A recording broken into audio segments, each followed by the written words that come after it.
ইসরায়েলের দক্ষিণাঞ্চলের কেজিয়ত কারাগারের একটি উচ্চ নিরাপত্তা বিশিষ্ট অংশে কুমির রাখার লক্ষ্যে পরিখা খননের কাজ শুরু হয়েছে। ওই অংশে মূলত হামাস সদস্যদের বন্দী রাখা হয়। বিতর্কিত এই উদ্যোগ ঘিরে ইসরায়েলের নিরাপত্তা নীতি, মানবাধিকার পরিস্থিতি নতুন করে আলোচনায় এসেছে। আনাদোলু এজেন্সির এক প্রতিবেদনে বলা হয়েছে, নেগেভ মরুভূমিতে অবস্থিত কেজিয়ত কারাগারের একটি বিশেষ উইংয়ের চারপাশে প্রায় ১৭০ মিটার দীর্ঘ পরিখা খনন করা হচ্ছে।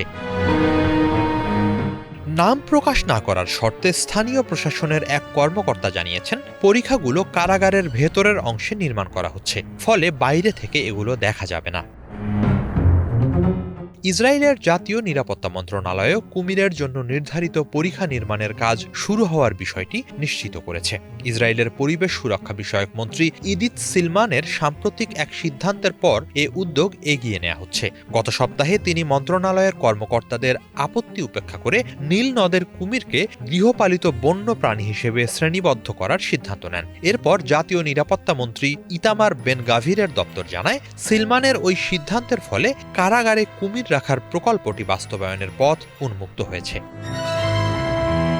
প্রতিবেদনে বলা হয়েছে, বিশেষ এই প্রকল্পের কুমিরগুলোর আবাসন, পরিচর্যা ও নিরাপত্তা নিশ্চিত করতে ইসরায়েলি কারা কর্তৃপক্ষ একটি পৃথক পরিকল্পনা প্রণয়ন করেছে। কারারক্ষীদের কুমির সামলানোর জন্য এরই মাঝে বিশেষ প্রশিক্ষণও দেয়া হচ্ছে।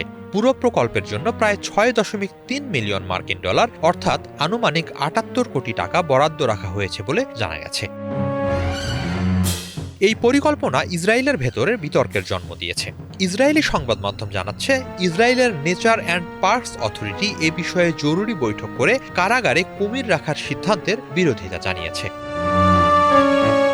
কেজিয়ত কারাগার দীর্ঘদিন ধরেই গাজা উপত্যকা ও অধিকৃত পশ্চিম তীর থেকে আটক ফিলিস্তিনিদের রাখার জন্য ব্যবহৃত হয়ে আসছে।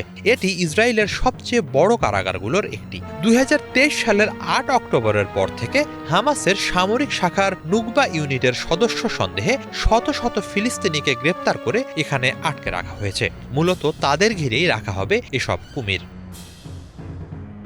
জাতীয় নিরাপত্তা মন্ত্রী ইতামার বেন গাভির এর আগে কেজিয়ত কারাগারের ভিডিও প্রকাশ করেছিলেন। সেই ভিডিওতে ফিলিস্তিনি বন্দীদের চলাচলে কঠোর বিধিনিষেধ, পর্যাপ্ত খাবার ও আবাসন সংকটের চিত্র তুলে ধরা হয়। তা নিয়ে আন্তর্জাতিক মানবাধিকার সংগঠনগুলো ব্যাপক উদ্বেগ জানায়।